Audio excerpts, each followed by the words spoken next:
We are Pro Cannabis Media.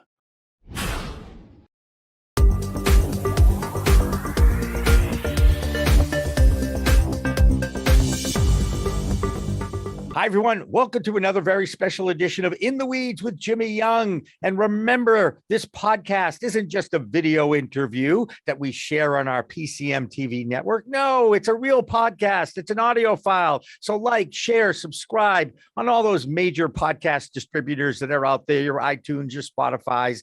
You know the drill. You know how to find the content. And because the consumer now is in charge of their use of content, we encourage you to either like the video, share the audio, or just read the transcription. That's what we do at Pro Cannabis Media. And I've got to tell you, folks, I've done thousands of interviews over my 40-year commercial media career, okay? And there have been other namesakes out there in the sports world, like the boxer Jimmy Young, who fought Mohammed Ali back in 1978. But this is the first time I've actually ever interviewed a namesake named Jim Young. So Jim Young is with us, and he is a coach of people. I'm certainly familiar with this skill set, but I'd like him to introduce himself to you. And for the purpose of this interview, Jim Young will be Jim Young, and Jimmy Young will be the host. Okay. So Jim Young, tell us a little bit about you and how the heck did you get into life coaching? Absolutely, Jimmy. And I will try to not get confused too much, as we were sharing before about texting each other and having that be a mind warp. So I grew up Jimmy Young. Actually, my family called me that. I've been called other variations of it, but I do mostly go by Jim these days, depending on who you're talking to. Yeah. And I became a coach a few years ago officially, although I recognized that I'd probably been doing coaching in various ways in other parts of my life for a long, long time. But I spent about 25 years in the corporate IT world. I grew up just outside of Boston. I used to watch you on New England Cable News back in the day. Was that weird? Yeah, it was. I was like, hey, that guy's got my name. And I'm a huge sports fan. So I was like, that's so cool. Maybe I could be, the next Jimmy Young. That's right. Oh, God, heaven forbid. And you are the next Jim Young. And I have friends who used to say, whenever I pop on between 10:30 and midnight on Saturday and Sundays, which was my show, it was called Jimmy Interruptus. Whatever you're interrupting of at that time is how I got that kind of nickname too. But continue your own story. I'm fascinated. And feel free to interrupt us anytime. Okay. So a few years ago, I had really had it with the corporate career that I had been in for years. I was in IT, I was in leadership positions, president of a tech company, CIO of this international organization. And I had been really dealing with burnout. I hadn't named it, but I've been dealing with burnout for probably, I don't even know how long it had been, probably 3 to 5 years in my corporate career. And I decided enough's enough. And I walked into my boss's office. It was July 3rd of 2018, the day before Independence Day. And I walked in with my resignation letter in hand and no plan. I remember her asking me, where are you going? She was a little bit nervous that I might be going to some competing organization. And I said, nowhere. I'm just leaving. I just need to go. And I spent a couple of days, literally a couple of days went by, and I had 3 different opportunities that I never would have imagined pop up in front of me.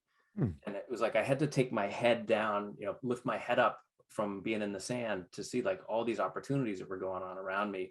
And the third door that opened, the third conversation I was in, was with somebody who asked me, what do you love to do? Well, what have you enjoyed doing in your career? And I said, well, I really love helping individuals develop themselves, see people grow. And I really love bringing people together as a team so that they're not bickering, they're actually working together and they're getting shit done. And she said, well, that's kind of what I do. And what I did is I went into coaching full time. And I was like, okay, I kind of know what that is. And I got hooked. I got interested. I got myself trained. I became a professional coach late in 2018 or early 2019. I launched my practice and I've been doing it ever since. And just continuing to refine along the way. Now, of course, we're both sports fans. So, and life does imitate sports in many ways. And when you think of the word coach, you think of some of the great sports coaches in history. You think of the great Vince Lombardi. You think of Paul Brown in football, in baseball. Maybe it's somebody. Hey, I'll tell you right now. I happen to think the Red Sox current manager, Alex Cora, is a great manager. Terry Francona before him. I go back to the legendary Casey Stengel, if you will, for baseball, or Tony La Russa in the modern era. But it isn't the same, or is it the same? And are the skill sets similar? Because a coach of a sports team tries to put his team in the positions to excel, so that each individual person, wherever position they are in whatever field and whatever game, basketball, football, is able to showcase their own personal skill sets. It's an opportunity to ideally identify who you are and then put you in a position so you can excel. Is that the same kind of analogy? Can you make that analogy with a life coach? Absolutely. It's a fantastic question. I love the examples you used as well, because if you look back at a Vince Lombardi or even a Tony La Russa, who's still managing, but I think right. third iteration back in the Oakland A's or Chicago White Sox days, first Chicago White Sox days, is the idea of a coach was kind of like the ringleader. He was the guy who told you what to do, right? Put everybody in position and made sure they executed. And I love the Alex Cora reference, and I think of Terry Francona as another hero coach of mine. I'm a big Red Sox fan. What they do that I think is different than the old school coaching, and that is very related to the type of coaching that I do, which I have described a lot of different ways: executive coaching, leadership coaching, career coaching, life coaching, most recently burnout coaching, is that there is this full element. There's tactical things that we need to know to get through whatever game we're playing. A game could be the corporate world, or could be your personal life. Mm-hmm. There are strategies that we need to be aware of, that it's not just like heads down day to day, what do I need to know, but like, what's the long arc? There are skills that we need to develop and build, whether that's shooting free throws or having difficult conversations. And then there's also the emotional piece of it. And that's where, a guy like Alex Cora, which I was so excited when you called out him as an example. I think he's a master at reading people in the room and understanding what motivates people and how to support them when they're, kind of not feeling down, and how to fire them up when they need their, a fire lit under their ass. Mm-hmm. And it is all of those things: tactical, strategic, emotional, skills. And that's what I do. Yeah. And it's funny, you notice I didn't mention the current coach of the New England Patriots, Bill Belichick, who, as we know, is legendary unto himself. However, I think that in a lot of ways, Belichick, like Vince Lombardi, like Paul Brown, that have a military background, that have that drill sergeant kind of mentality, it is not working as well as in the past, because the modern day athlete is a lot more complex than back in the day, when if the coach said, I'm going to do this, I'm going to do it. And in your perspective, I'm guessing it isn't, you're not consulting and telling people what to do. You're helping them get through whatever their challenges are on their own, correct? Yeah, my model, the way that I can coach best is to inquire and question and help people uncover things for themselves, but also teach and guide. And I also want to just note, there's absolutely room for the drill sergeant type of coach at times, or that element. Right. I think any one element, if it's the only one that you ever play, if you only have one note, you can't play a very good song. Right. So I think it is about reading. You might have a team, if you go back to the sports analogy, that it's a team of, really young players, and they might need more of that, hard ass, like, let me tell you where you need to be all the time kind of coaching to perform well. So I don't want to say that one is better or worse than the other. I think that the ideal is like, how do you read all the situations and bring the right tools at the right time? Right. And know which buttons to push on each individual member of your team, whether that is in business or in sports. And, right. I mean, And I too have spent plenty of time on the sidelines. I was a youth soccer coach for 35 years. I coached at the state level, club level, high school varsity level. So I've had a lot of experiences working with younger people. And by the way, a lot easier to mold young minds than to deal with the older mind and and kind of manipulate or overcome some of the stubbornness that happens when you get older and set in your ways. Is that accurate? Oh, it makes me think of a fantastic quote that I won't be able to pull verbatim out of my head from Frederick Douglass, which is something like it's easier to shape young men than to fix broken men. Something like that. Young and old. And Lord knows that could be a commentary on our political system right now too. Let's just say, because I think there's a lot of broken men in our political system right now. Yeah, I think across our culture, really, there's just a lot of people who, maybe got that one style of going through the world, and they felt like, all right, this is how I've got to be, and like, shit, I can't do that. I can't measure up to that, right? And just fake their way through it the whole time, and are really just kind of crumbling on the inside. Right. And of course, and now the big question is, as you know, this is a pro cannabis media in the weeds podcast. What does cannabis have to do with helping people and coaching people, Jim? And as someone who understands burnout, I would think that having a plant medicine that is relatively benign. I'm not saying that you can't get addicted to it. You can't get overly dependent on it, but using it as a tool, is that something? And I know you don't give medical advice to people. You just give suggestions and talk to them. So what role has cannabis played as far in your practice, if at all? So I haven't used it in my practice, although some of my clients are cannabis users. Mm-hmm. I'll go to another quote, actually, one that I do know verbatim. Everything in moderation, including moderation. Right. And I think it's, the conversation we're having about different ways to coach people, like using different styles, different modes, different substances, even right at the right times. So for me, I was a cannabis user, heavy cannabis user in my teens, 20s, in college, and after that, probably not in a healthy way. I'll say that. Let me remove the word probably. Not in a healthy way. Mm-hmm. Because the reason I was using it wasn't because it was this plant medicine that could help relieve anxiety for me, or mm-hmm. that could help unlock my creativity. Mm-hmm. These days, as a moderate occasional cannabis user, I use it intentionally. And I use it for those two things. I use it to relax my physical body. There is really no other substance that I know of that can provide me the same type of physical relief. I can feel all of my nervous system, all of my physical structures just loosen up. And it's, I'm home alone. I got the lights down. I got some, Tom Petty playing on the music box. And the other thing that it does, depending on the strain and depending on, how I'm using, is to help me unlock creativity. My brain stops worrying about all the day-to-day little minutia, and I'm able to start to get into ideas and let them flow, and then I'll write them down and maybe look at them the next day and say, okay. I like to call them high ideas. Sometimes my high ideas are good, sometimes they're not.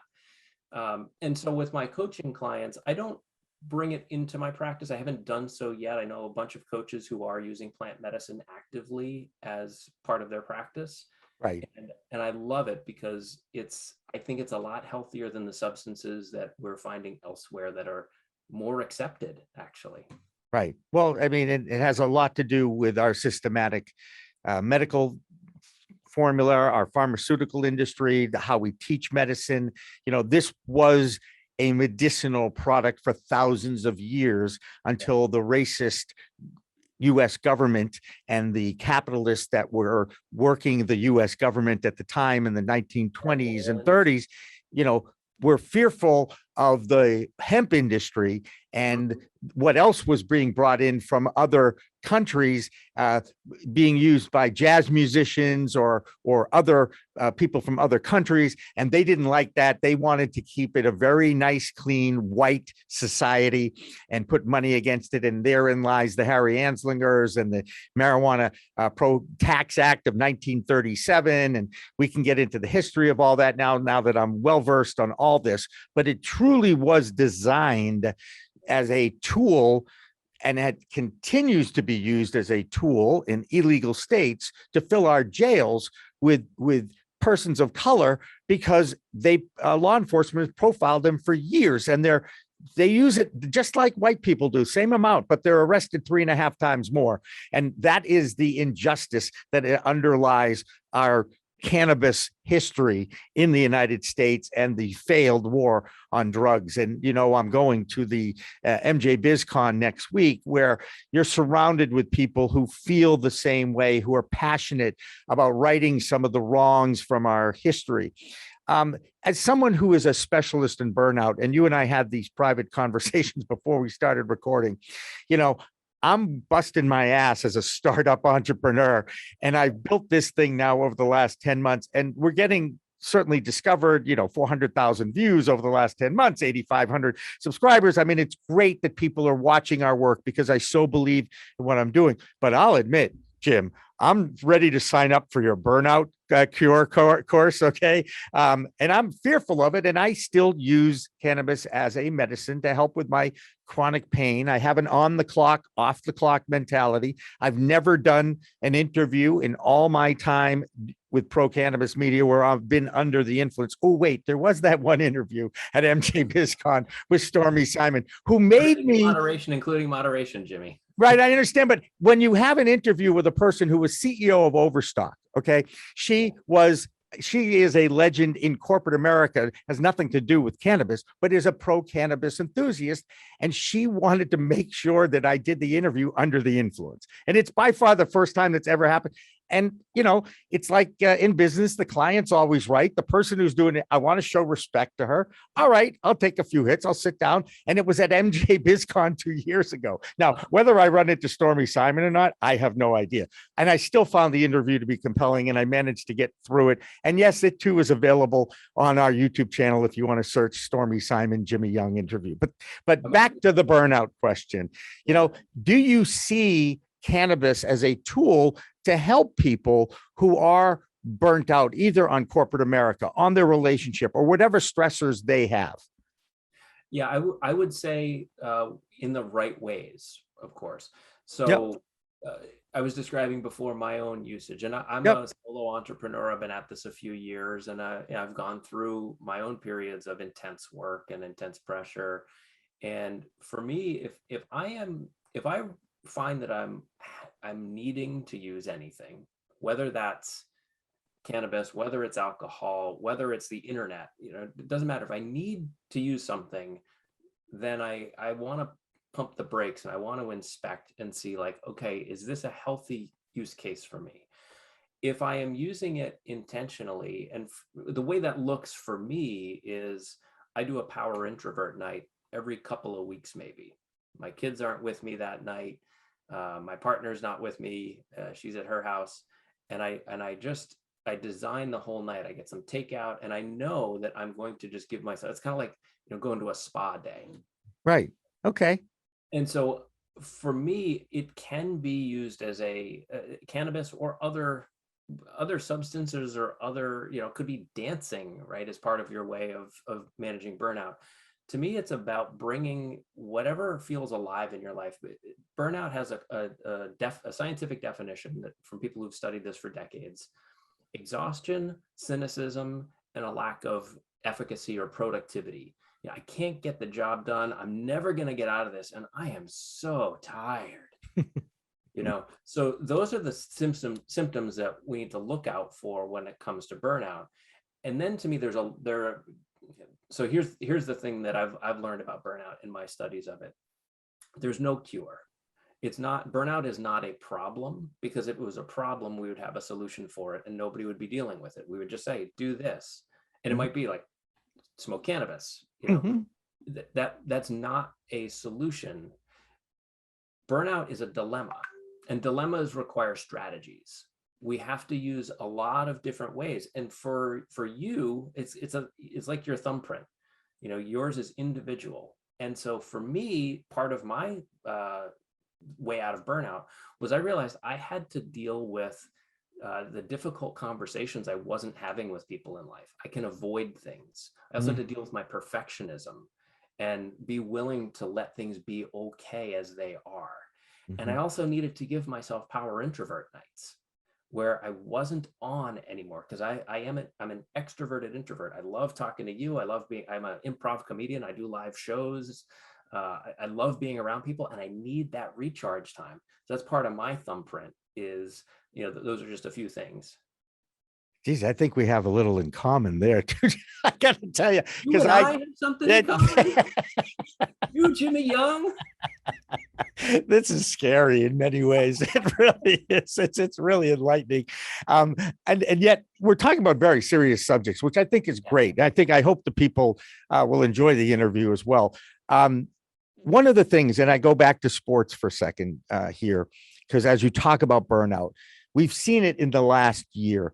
Athletes waving the flag, admitting, hey, I need a mental timeout. Naomi Osaka, the tennis player, comes to mind immediately because she bowed out of 2 majors in the last year, right? We're starting to see it now, even in the battle over vaccination, too. That's another thing that puts a lot of pressure. You see an athlete like Kyrie Irving, who's a bit of a whack job, I think, and no disrespect, by the way, great athlete, great basketball player, but definitely has some challenges internally that impact his professionalism and his job. And I mean, to be this committed to not getting a vaccination and giving up millions of dollars for this principle is something that I'll admit, I in a lot of ways, as much as I don't like the guy, I respect his right to do this. Absolutely. Right. But I don't agree with it, but I respect his right to do that. Mental health of athletes, professionals now. Whenever you see something in sports, it's reflective of what's going on in the rest of the world in society. It just is. It's just more a part of our news cycle, if you will. It becomes, people recognize it. Sha'Carri Richardson, great example, tests positive for cannabis because she's going through a grievous time, the passing of a relative. And she decided she would partake and escape, similar to what you do with your own personal night where you just kind of, I just need a day for myself. I just need to reflect and think. Jim Valvano, great quote, since we're doing the quotes, right? You laugh, you cry, and you have deep thoughts. It's a hell of a day, right? Absolutely. That's what a coach looks for, is to try to unlock that individually with people you talk to. Yeah, I love the use of that quote as well, because it really, in simple terms, underscores a lot of what coaching is about, is letting us let life flow through us unimpeded and allowing those thoughts, those feelings, those emotions come through. Because a lot of times what's going on is we get this feeling, especially, that doesn't feel good to us, and we don't know how to handle it. And that could be sadness, it could be anger, it could even be joy, right? It depends on who you are and what you've been, how you were raised, and the culture you grew up in, your family, your schools, your community, and all that. And when you trap that emotion in your body, it creates stress in your body, and it lives in there. So laughing and crying and dancing and hugging somebody, like there's a great book on burnout by an author named Emily Nagoski, where she describes these 7 things that help us get stress out of our bodies, that trapped emotional energy that we cut off because we think it's not appropriate. And when we let it flow through in those sorts of things, a good cry, sometimes is the best. I had a great one a couple of weeks ago. My daughter just went off to college. My first child is in college. And I didn't know why. Yeah, I mean, I kind of knew why I was feeling kind of funky, and nothing had come. And then I had this good cry, and I was like, oh. And so just to connect a little bit back to cannabis again, for me, one of the central tenets of what I coach is I want my clients, I want everybody to be making conscious choices. Like if you're at choice about what you're doing, Sha'Carri Richardson saying, you know what, I'm gonna use marijuana as a, as a relief in this moment where I'm processing some really heavy emotional content. Right. And if you're doing it consciously, I think you're on the healthy side of the line. I think if you're doing it unconsciously, you're just reaching for something without even thinking about it habitually. That's where I would look at my clients and I'd say, hey, are you making a choice? Or are you trying to avoid something? Are you trying to make sure you don't feel something? Interesting. And dealing with those feelings, as you know, men we don't have feelings. Come on, we're men. There's a great book. I think we talked about Jackson Katz and the macho paradox. We're men. We're not supposed to cry. We're not. That's old school, people. Okay. It really is. Humans, we're frail beings. We have impurities. We have improper thoughts. We do things that we probably know aren't good for us, yet we do them anyway, whether it's for a cathartic release or not. And, as an athlete, I want to go out and play tennis every single day, or I want to go out and kick a soccer ball around every single day. But my body at 64 is not going to allow that. Needless to say, she who must be obeyed gets on me as well, because she knows the aftermath of breaking down as an athlete is very depressing, not only for the athlete, but for the person who's their life partner. Right. I mean, come on. I admit it. It invites grief, right? Right. Like, as we age, and especially as we age, we just have to give things up, and we may not be ready for them. It's an identity shift. Like I used to be an athlete, and now, like, I have to really be mindful about how far I push my body, because the consequences are too much. And there's grief in that. Like, I want to be out there playing basketball. I want to be, I still want to be able to throw a curveball. I don't know if I can. I probably should. Four surgeries in 22 years myself. Those structures break sometimes, and it's when the structures break that you do need to go see an orthopedic surgeon or whomever. And I talk about my team of therapists: that physical, mental, surgical, life. Let's face it, you need a team to get through life sometimes, right, Jim? And there's no shame in that. And I think for where you started with this, of like, men, we're not supposed to have emotions, or I can expand that out. We're not supposed to need help. Right? We're supposed to just be able to handle it all, do it all. No. I thank you. I welcome help. Yeah. And that is that rugged individualism that we value in society, the John Wayne notion. Right. Is where I think a lot of our burnout lives, is that just like, oh, I got it. I'm fine. I can man up and do this. Right. Like, I know you can, but what are you doing to yourself? Are you miserable? And really, like, take a minute and say, like, how stressed are you? Like, are you okay? No, and I've been talking with other professionals who are encouraging me to not walk by the exercise bike, but actually stop and get on it for 10 minutes. Okay. or actually walk out the door and just walk around the building rather than get in your car and go do something. Just move one foot in front of the other. And it's tough sometimes, because I've gone for walks, popped a calf. It just happens. You get older, you got to do something every day, whether it's 10, 15, 30 minutes a day of stretching, breathing, relaxing, whatever it is it takes. And yes, cannabis can play a role, but it is that responsible use. It's the balance, right? And I remember talking to your on time, off time, right? On the clock, off the clock. Exactly. When I'm on the clock and my mind is racing, I don't feel the pain that I'm in on a chronic basis. But as soon as my mind relaxes off the workday, it's like, wow, my hands are killing me, or my shoulder is killing me. And you don't notice it because your mind, which dictates all those, and we all know about the endocannabinoid system that touches everything, and the plant is designed to interact with it. It can be helpful in many ways. But Dr. Peter Grinspoon, I asked him this question. He's a kind of a a famous offspring of Lester Grinspoon, the late Harvard doctor and professor who wrote Marijuana Reconsidered back in the 20th century, as they say. Peter, I asked him, I said, what's the difference between dependency and addiction? And he says, we debate that in the psychological community all the time. And how do you decide when something that you depend on is a benefit or it is detrimental? And his answer was very telling. He says it's when it becomes a negative, when there's a negative behavior, when you're not able to go to work, when you're not able to function, when you're not able to do things that you normally can do, then you need to look at your behaviors and kind of put them in better categories. A good answer. Yeah, I like that a lot. And something you just said made me want to go back to something I said previously, which is around if you're using something out of a need.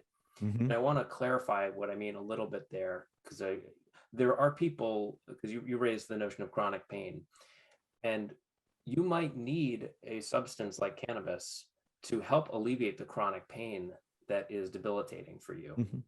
And that's not what I'm talking about. Like, in fact, I believe cannabis is a much healthier medicine. Any of the plant medicines that are now being explored that have previously been taboo, I believe in a lot more than the pharmaceutical solutions to things like chronic pain.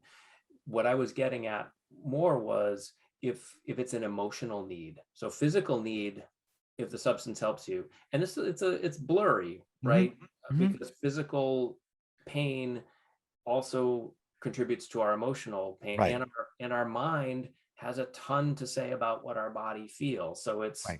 something I've been studying more, is to understand the neurochemistry of pain and how our thoughts, and you mentioned, when I'm at work, I don't notice my pain as much. There's right. a different thing going on in your brain. You're focused in a different way. Right. And I've experienced something similar.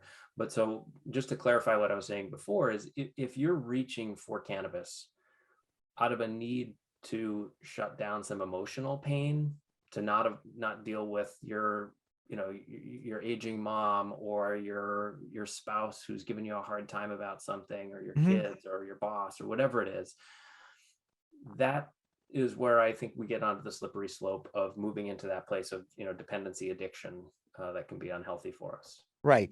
And yet you and I both know, and we've heard this expression many times amongst our peers, professionals, our loved ones, I need a drink. Right? Classic. I need a drink. And alcohol is, a lot of the doctors I know, they call it poison. Again, one drink is not, I need to get drunk, which is a completely different animal. And it goes back to what we talk about and preach, responsible use of these adult products, right? Exactly. And for me, on my power introvert nights, I take a hit or two. That's all I need. If I take more than that, I'm going to be incapacitated. It's not going to be fun for me. Right. And I rarely drink. I drink very much in moderation as well. Yeah. So same idea of like, I need a drink. I need a hit. Right. I just need one. I don't, right. I don't need glossed over. Right. And Jim, the weed that we are taking hits off these days are a lot different than the weed that we used to use back in the 70s and 80s. It's a no-brainer, right? Oh, yes, and government weed is absolutely a lot more powerful than what we used to get. I remember when California first went the medical, and everybody's like, hey man, it's medicinal, man, right? It's high quality, man, and I'm like, okay, it's one hit weed. Thank you very much. I get it, right? I wonder. That's so true. I tell you, it's a fascinating time to be in this space, to be talking as openly as we are. Not only we have the same name, but we both are sports fans. We're both from the Massachusetts area. We are comfortable with ourselves and where we're at in our lives and who we are. And we can have these kinds of open conversations now about a plant and a plant medicine that was taboo for 80 years. And we're told that, well, first of all, it's illegal. Well, guess what, folks? It's 2021. it's still federally illegal. Okay. Yeah. But in our state where we grew up, it's now a legal adult use product. And it's a great opportunity for parents, I believe, to have that uncomfortable conversation with your children at any age, by the way, about all adult products. And I always say, and this is one of the things I really hope in the next few years, I get an opportunity to do the speaker circuit to talk to parent teacher organizations, because I really do believe that I'm willing to share my experiences as a school child in the 70s and 80s and why I discovered and used cannabis then, took a 10-year break, and then returned to it after I started having surgeries and having chronic pain. And, you know, I'm very comfortable talking about it, but think about it. Sex, drugs, and rock and roll. It's that conversation that I remember having with my now 31-year-old son, but I did it in the car because I didn't want him to look at, I didn't want to look at him in the eye. I wanted to just talk and drive and tell him about all the things as I focused on the road. It was a lot easier conversation when it was that way. Look you in the face either, I guarantee it. Well, that was the point. That was the whole point. It's like, don't worry, I'm not going to look at you while I talk, but just listen to what I'm saying to you about some of these things. And you know, but let's talk about the one drug that every adult, not every adult, 91% of adults in America use every day. And we don't consider it a drug for some reason, because 91% of us are all using caffeine. We can't live without our coffee in the morning, right? It is the most, it's the untalked about addiction in our world. You agree? Yeah, and interestingly, if we take the triumvirate, right? Caffeine, alcohol, and cannabis. Okay. Caffeine is a plant medicine. Yep. I mean, I suppose alcohol is too. It just feels, I don't know, the distilling process, like you have to make it it's man-made. It's well, no, and what you're making, the point is great, because it's really the difference between a concentrate, a vaped concentrate in those cartridges versus the flower or or a manufactured edible or a gummy or something like that. And there is absolutely differences in the highs of those variety of extractions that people are using now from the flower, right? Yeah. So I don't know if I made a good point there. It was spilling out of my head as I was going, but yeah, caffeine is, when you were saying 91%, I'm thinking, did 91% of people, adults, drink alcohol? And I'm like, no, they don't, but they use caffeine. They do. And I think we abuse it. And there's some really good studies out there that talk about how that impacts us in terms of our inability to sleep. We think it wakes us up, but it's delaying this natural chemical release that builds up throughout the day that makes us sleepy at the end of the day. So then we might get into this cycle of, well, I need something to get me to sleep. Right. And so I go to alcohol, or maybe I go to cannabis. And those have impacts on our sleep as well. And you look around, like people who aren't sleeping well, there's a lot of us who aren't sleeping well. And again, it's that moderation thing. I actually stopped drinking caffeine a few months ago, and I would drink it every day. I would drink a lot of it. Right. And I've now started to reintroduce it occasionally. If I go out to a coffee shop, I want to get an Americano because that's my jam. Yeah. I'll do that, but I don't brew coffee at home anymore. And I've actually been brewing cacao, which is it gives me the same ritual, but it doesn't have caffeine, and I'm getting the benefits of that plant. So using in moderation. That's going to be maybe the title of this episode is right. Moderation. The coach says moderate your use, but yeah, that's what's been working for me, is to say, like, all right, where does this fit in for me? And cannabis has a place on that.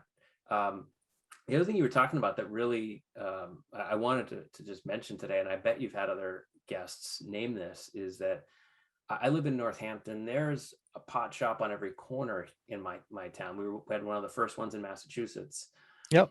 And to this day, I still am kind of like looking around when I go to walk into a cannabis shop, because of that stigma that it's illegal. And I I never think twice walking into a liquor store. Right. And by the way, you don't call a liquor store a booze shop, do you? Nope. Right. So the pot shop, to me, I have friends in the dispensary business, and they don't take kindly to that, especially those that have medicinal dispensaries. And so I totally get that. And by the way, love Northampton because their mayor did something that I'd like to see other town governments do. There's that 3% local impact fee that they put on top of all these host community agreements in order to handle the crowds that form at these cannabis dispensaries that are out there now on every corner in Northampton or wherever it's more accepted. And he has waived that 3% host community fee. And I salute that. I couldn't tell you what the guy's name is. Do you know your mayor? Do you know who I'm talking about? Yeah, and it's interesting. There's a fun play on words here because his name is David Narkowitz. That's right. Not a narc. Not a narc. In fact, he's a friend to the cannabis community, as far as I'm concerned. And just a fascinating time, Jim, for you to be in Northampton, to me, to be outside of Boston and Wellesley, to talk openly about this, to share, some of the reasons why we've had this as part of our lives over 40 years or so. And there are different, your kids and my kid are going to grow up in where it is a legal entity in most states. 44% of Americans over the age of 21 now live in legal adult use states. And that means it's here to stay. Now, the question is, of course, how is it ever going to be handled on the federal level? Will there ever be interstate commerce? What kind of research can we finally do on this plant? And yet I still see traditional media companies. I saw an article in the New York Post this week online that turned my stomach again about, if you're smoking cannabis, you're going to get one of those breakthrough COVID cases that are out there, even if you've been vaccinated, especially if you use cocaine, heroin, caffeine, basically 5 other things, and cannabis. So, it's like, that's not. And the headline, of course, is, marijuana smokers have bigger chances to get COVID breakthrough. I'm like, again, the media continues to vilify the plant instead of understand the role it is now playing in people's lives and report on that. You will never see a headline in traditional media that says cannabis saved my life. And yet how many times in the industry and how many people have I interviewed, veterans especially, who have said they helped me get off opioids. Dr. Uma Dhanabalan talks about it as the exit drug.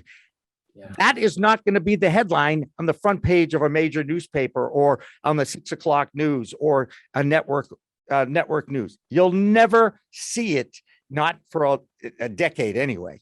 Yeah, you've heard it described as a gateway drug, right? If you start smoking weed, you're going to end up doing cocaine and heroin. Well, what about the reverse gateway, right? It actually is a healthier way for us to deal with things that helps us get off of these powerful and really dangerous pharmaceuticals. Exactly. Right. And Jim Belushi talks about his late brother, John, says, hey, if marijuana was considered a medicine in the 70s, his brother would still be alive. And we'd be laughing a hell of a lot more. Yeah, we would. But Jim Belushi's funny as hell, too. I'm a big fan. I hope I get a chance to meet him out in Vegas. Well, Jim Young, this has certainly been, is this healthy to talk to your namesake? It's like, hey, should everybody in this world of social media and Google search, find your namesake and start a conversation with them and reach out to them? They say you should Google your name periodically anyways. So while you're doing it, absolutely go find out, like, what was it like for you to walk through the world with, whatever your name with is. My name. and it's like, oh, you've got my name. I'll tell you what, Jim, I think the world is going to be a better place given your coaching. And as you know, I'm pretty comfortable with this new career of my significant others, who's also a coach. And she has enlightened me in many ways, because to me, when people ask me, what's your true soul? I say, well, I'm a teacher and a coach, because that's really what I've been doing my whole life, and never really made a lot of money doing it, being a teacher or a coach professionally. I just did it because I loved to do it, and I will continue to love to do it. And I can tell you love what you do too now, don't you?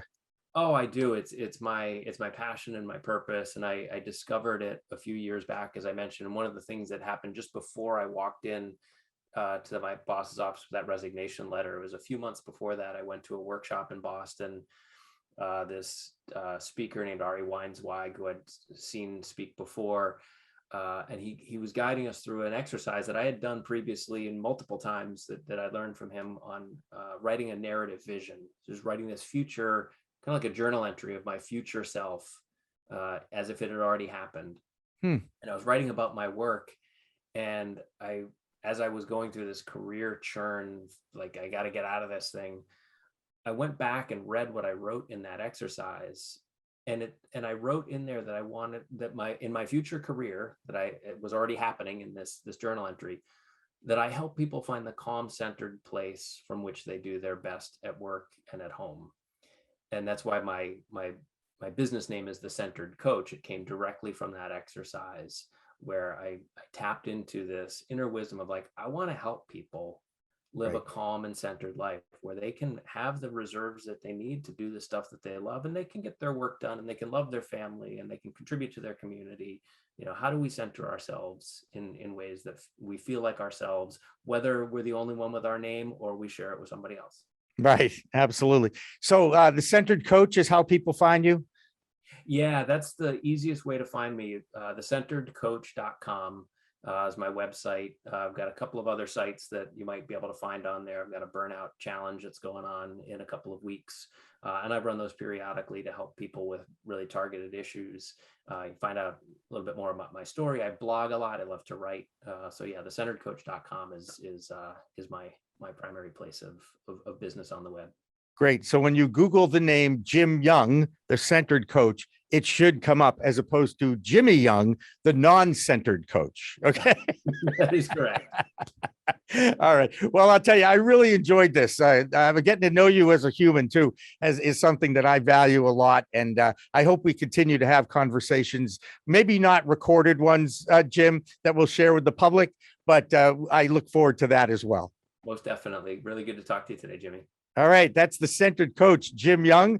So for Jim Young, I'm Jimmy Young from Pro Cannabis Media and the host of In the Weeds with Jimmy Young. Remember to like, share, and subscribe. And always remember, it's a whole new world of weed out there, people. Use it responsibly. Thanks for watching. Thanks for listening.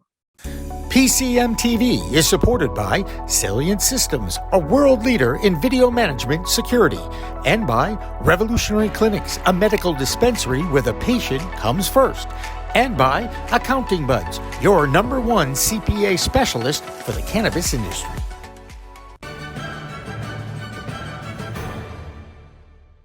Weed Talk and In the Weeds are two productions of Pro Cannabis Media supported by Revolutionary Clinics, one of the top medical cannabis dispensaries in the Massachusetts area, now with 3 locations in Greater Boston, 2 in Cambridge and 1 on Broadway in Somerville. Rev Clinics has a patient-first mission. They will customize your needs as a medical patient with the proper titration and combination of strains, flavors, and products. Rev Clinics, where the patient comes first.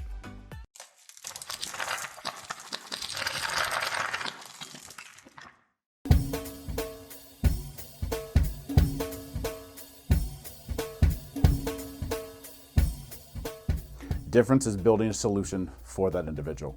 Not just a custom, here's a box, here's a video, here's how you make your VMS. We custom design and custom build every situation for exactly what the customer needs. And we keep the costs low. We have multiple tiers, as far as what you're looking at on the cost side of things. If you want a one-time, where you just pay one initial cost, we have that. If you want to maintain your system and have the highest protection and highest capabilities and highest upgrades at all times, we have different plans for you. But we scale it so it's scalable and affordable 100%.